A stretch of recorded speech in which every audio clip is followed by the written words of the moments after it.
Hey y'all, it's Santana, aka Tana's Book Diary, and I'm back with another video.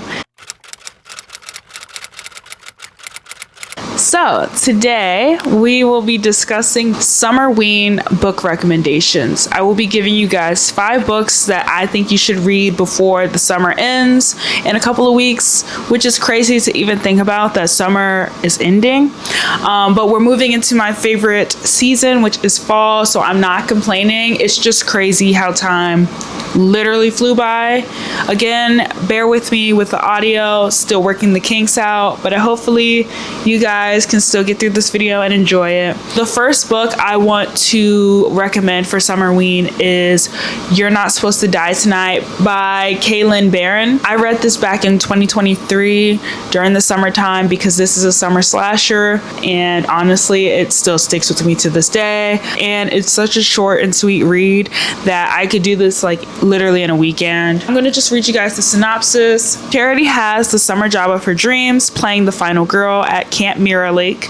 Guests pay to be scared in this full contact terror game as Charity and her summer crew recreate scenes from a classic slasher film, The Curse of Camp Mirror Lake. The more realistic the fear, the better for business. But on the last weekend of the season, Charity's co-workers begin disappearing. And when one ends up dead, Charity's role as the final girl suddenly becomes all too real. If Charity and her girlfriend Bezzy hope to survive tonight, they'll need to figure out what the killer is after. As they unravel the bloody history of the real Mirror Lake, Charity discovers that there may be more to the story than she ever suspected. So I will give some trigger warnings: racism, a little bit of homophobia, body, gore, blood, and it is a little graphic. But if you're a horror person, if you love a slasher film or a slasher book, this is honestly the one for you. I really enjoyed this book just because of the representation, so kind of how race intertwines with horror and how oftentimes the final girl is usually never Black. So it's nice to like know that at the end of this book the final girl will be Black, but like the trials and tribulations she went through to get to being the final girl was rough in itself.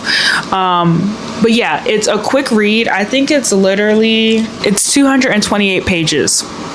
I was annotating like crazy, and at the time I had the sticky notes so I could like write a bunch of thoughts. My next read is actually one I've mentioned before on the channel, which is The Blonde Dies First by Joelle Wellington. This is another summer-based book that has monsters, that has gore, blood, slasher-esque, but also the comedy in this is very good. So Devin is always being left behind by her genius twin sister Drew. At this point, it's a fact of life, but Devin has one last plan before Drew leaves for college a whole year early. The best summer ever. After committing to the bit a little too much though, the twins and their chaotic circle of friends learn why they don't ever mess with the Ouija board if you actually want to survive the best summer ever, and they soon find themselves being hunted down by a demon. But while there's no mistaking that the creeping, venomous figure is not from around here, its murderous method doesn't feel very demonic at all. In fact, it's downright human, going after them in typical slasher movie kill order. And that means Devin, the blonde, is up first. And her decade-long crush Yaya, pretty, brunette, virginal Yaya, is the final girl who must kill or be killed to end the cycle.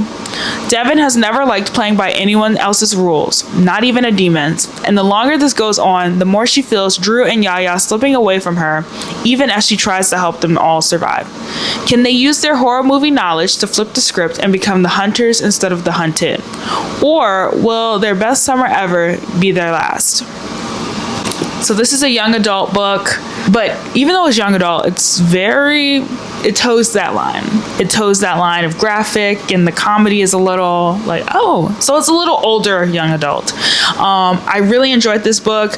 I actually talked about this book more in depth and gave actually a cast cast that I would love to see play these roles in my fan casting video that I did a couple videos back. So definitely check that video out because I had a lot of fun casting this book.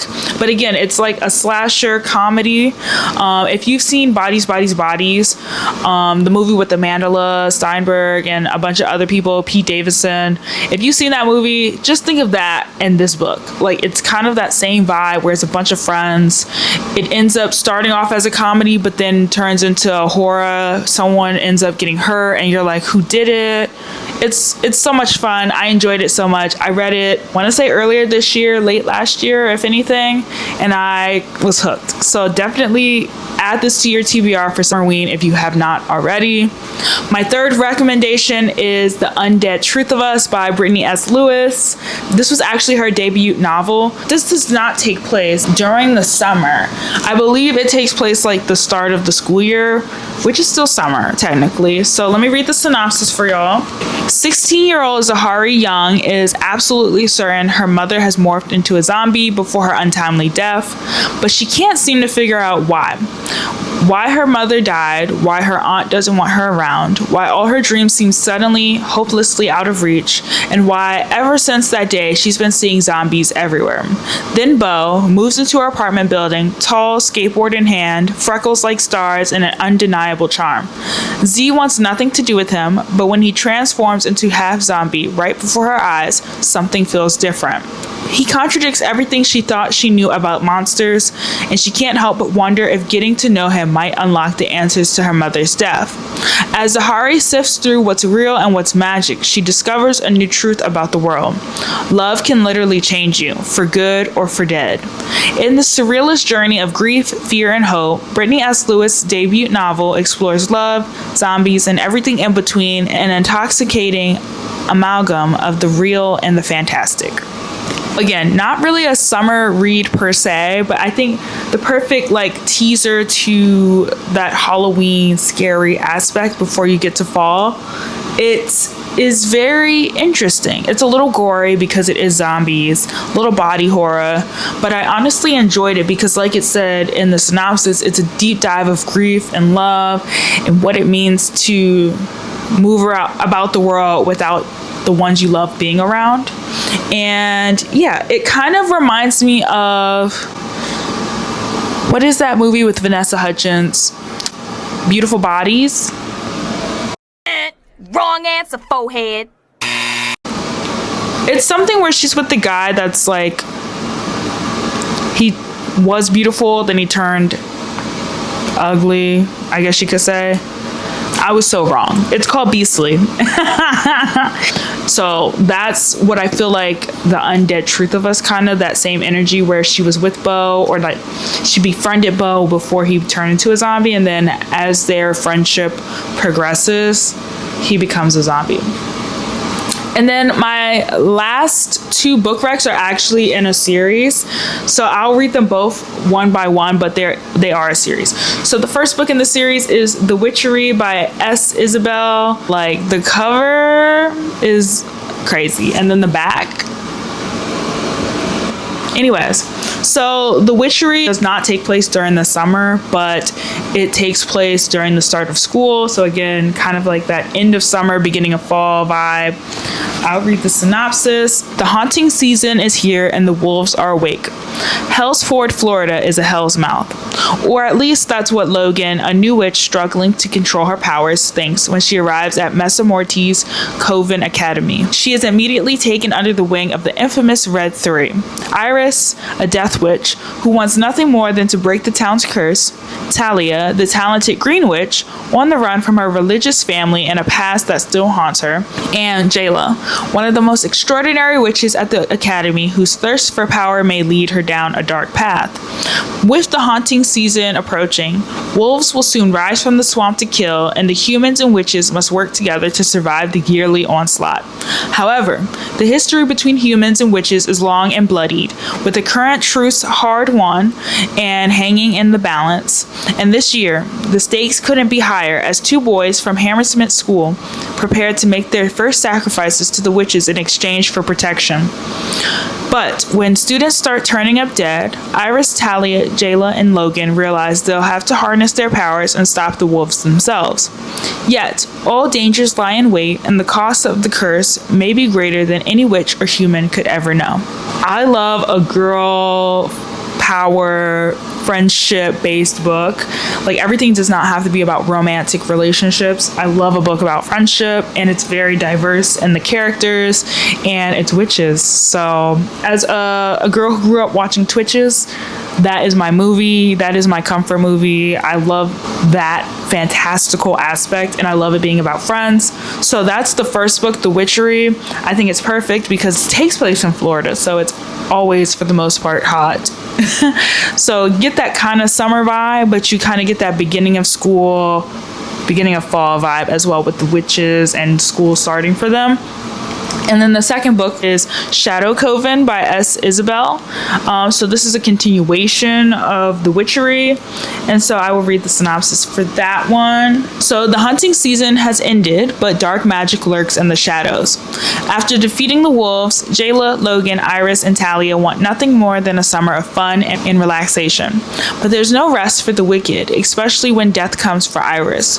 She is to become a reaper, tasked with banishing souls who refuse to cross over.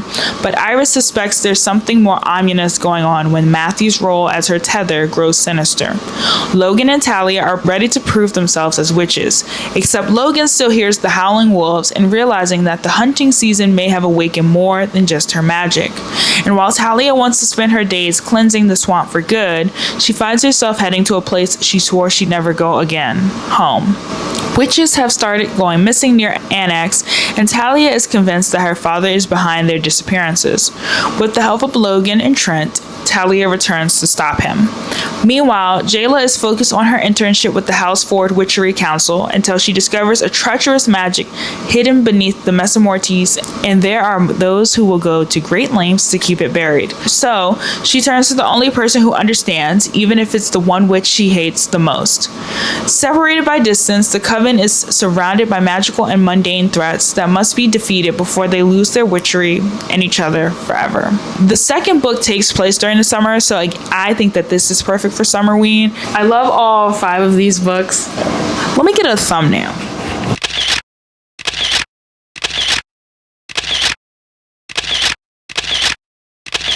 I had to prioritize getting a thumbnail because I always struggle with those. All these books, I think, are actually led by women of color, if not Black women, and a good portion of them are also LGBTQ. So I think that that's also cool how these books have that representation, but it's not like the main focal point, but they just exist and they just are. Yeah, so those were my 5 book recommendations for Summerween. If you don't have any books and you're like, I really want to read some horror themed books that take place during the summer or right before summer ends, these books are all great. I definitely recommend them. So let me know if you guys will add any of these to your TBR for the end of summer. If you guys have read any of these books, let's talk in the comments about them. It's been a while, but I love all of these books for different reasons, and I actually want to reread some of them. Thank you guys so much for subscribing and liking all my videos. I say this at the end of every video. I'm just so appreciative of all the support I've gained so far, and I cannot wait to grow with you all. Don't forget to like, comment, share, subscribe, and I'll see you in the next video.